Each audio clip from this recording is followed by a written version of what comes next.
ආයිබෝවන් අපි අද කතා කරන්න යන්නේ 2026 මාර්තු මාසයේ අන්තිම සතිය ගැන. බලමු කොළඹ කොටස් වෙළඳපොලේ මොනවද සිද්ධ වුනේ කියලා. හරි එහෙනම් කෙලින්ම කතාවට බහිමු. මේ සතිය වෙළඳපොළට ඇත්තටම ජයග්‍රාහී සතියක් වුණාද? ඒකට උත්තරේ ඇත්තට මෙච්චර සරල නෑ. බැලු බැලමට පේන දෙයට වඩා සංකීර්ණ කතාවක් මෙතන තියෙනවා. හරි එහෙනම් අපි ටිකක් ගැඹුරට ගිහින් බලමු. මොකද මේ සතිය පුරාම අපිට දකින්න ලැබුණේ එකිනෙකට පරස්පර මිශ්‍ර සංඥා ටිකක්.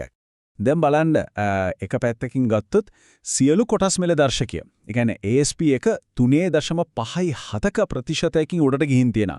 ඒ කියන්නේ සතිය ඉවර වෙද්දී ඒකක 21376ක සටහන් වුණා. ඊට වඩා හොඳ දෙයක් තමයි වෙළඳපොලේ හොඳම ක්‍රියාකාරී සමාගම් 20 පෙන්눔 කරන S&P SL20 දර්ශකය. ඒක 4.31%කින්ම ඉහළ ගියා. ඒකක 6000 සීමාවටම ආවා. ඉතින් මේ ඉලක්කම් වලින් අපිට පැහැදිලිවම පේනවා වෙළඳපොලේ හොඳ ධනාත්මක ගම්‍යතාවයක් තිබුණා කියලා. හැබැයි කතාවේ පොඩි වෙරසක් තියෙනවා. මේ ඉහළ යාම සතිය පුරාම එක දිගට ගියේ නෑ. මෙතන පේන විදිහට දර්ශකය බදාදා දවසේ තමයි උපරිමයටම ගියේ. හැබැයි ඊට පස්සේ බ්‍රහස්පතින්දා සිකුරාදා වෙද්දි පොඩි බැස්මක් පෙන්눔 කළා. ඒත් අවසානයේදී බලද්දි සතියම ගත්තොත් හොඳ වර්ධනයක් එක්ක තමයි ඉවර වුනේ. හරි දර්ශක ගැන කතා කළා ඇති. දැන් අපි බලමු සල්ලි ගලාගෙන ගිය විදිය. මොකද එතනත් වෙනම කතාවක් තියෙනවා. සතියේ මුළු පිරිවැටුම රුපියල් බිලියන 18.9යි. ඒක ඇත්තටම ඉහළාගයක්. ඒ කියන්නේ වෙළඳපොළ ඇතුලේ ලොකු මුදලක් අතමාරු වෙලා තියෙනවා. හැබැයි අර කලින් කිව්ව පරස්පරයේ තේන්නේ මෙතන. බලන්න මුළු පිරිවෙටුම ඉහළ වුණාට දවසක සාමාන්‍ය පිරිවෙටුම අරගෙන බැලුවොත් ඒක ගිය සතියට වඩා 25%කින්ම අඩු වෙලා.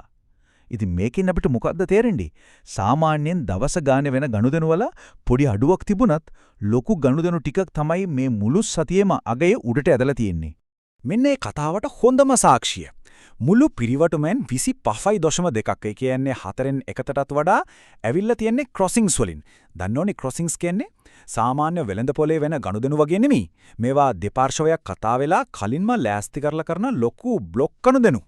හිතාගන්නකෝ මේ සතියේ වුණු ලොකුම ඩීල් එක තමයි මෙල්ස්ටක් කෝ PLC එකේ වුණු මේ ගනුදෙනුව රුපියල් මිලියන 923.87ක්. ඉතින් මේ වගේ තනි ගනුදෙනුවක් තමයි අර සතියේ මුළු පිරිවැටුම ඉහළටම අරන් ගියේ. හරි පිරිවැටුම පැත්තකින් තියලා අපි දැන් බලමු මේ සතියේ වැඩිපුරම කතාබහට ලකුණ මිල ගණන්වල ලොකුම වෙනසක් පෙන්නපු සමාගම් මොනවද කියලා. සතියේ හොඳම දක්ෂතා පෙන්නපු සමාගම් අතරින් ලේක් හවුස් ප්‍රින්ටර්ස් ඇන්ඩ් පබ්ලිෂර්ස් PLC තමයි ඉහළින්ම ඉන්නේ 35කටත් වඩා වැඩිවීමක්. ඒ වගේම අපි සිකුරාදා දවස ගැන විශේෂයෙන් කතා කරනවනේ. එදා දවසේ තරුව වුණේ ඩීසල් ඇන්ඩ් මෝටර් එන්ජිනියරින්. ඒ කියන්නේ ඩීමෝ. එයාලගේ කොටස් මිල 11.47%කින්ම ඉහළ ගියා. කාසියේ අනිත් පැත්තත් බලන්න එපයි. ගැලෆේස් කැපිටල් පාර්ට්නර්ස් PLC සමාගමේ කොටස් මිල 55කට වඩා පහළ බැහැලා. බලන්නකෝ එකම සතියක් ඇතුළත වෙළඳපොලේ කොයිතරම් උස් පහත් වීම වෙනවද කියලා. හරි කොටස් වෙළඳපොළ විතරක් බලලා මදි. අපි දැන් පොඩ්ඩක් එළියට ගිහින් බලමු රටේ සමස්ත ආර්ථික පසුබිම කොහොමද කියලා. මොකද ඒ දේවල් කෙලින්ම කොටස් වෙළඳපොළට බලපානවනේ. මේ සතියේ අපේ රුපියල ඇමරිකානු ඩොලරයට සාපේක්ෂව 0.91%කින් දුර්වල වෙලා. ඉතින් මේකෙන් මොකද වෙන්නේ? පිටරටින් බඩු ගේන සමාගම් වලට යන වියදම වැඩි වෙනවා. එතකොට ඒක එයාලගේ ලාභයට කෙලින්ම වදිනවා. රුපියල විතරක් නෙවෙයි ආර්ථිකයට වැදගත් තවත් දෙයක් තමයි සංචාරක පැමිණීම්.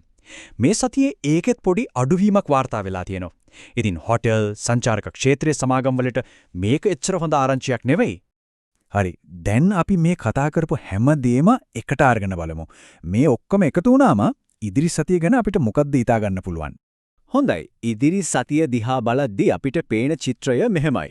එක පැත්තකින් දර්ශක උඩට යනවා. ඒක හොඳයි. හැබැයි අනිත් පැත්තෙන් දවස ගානේ වෙන ගනුදෙනු අඩු වෙනවා. ඊට අමතරව රුපියල බාල්දු වීම, සංචාරකයන් පොඩ්ඩක් අඩුවීම වගේ දේවල් වලින් වෙළඳපොළට පීඩනයක් එනවා.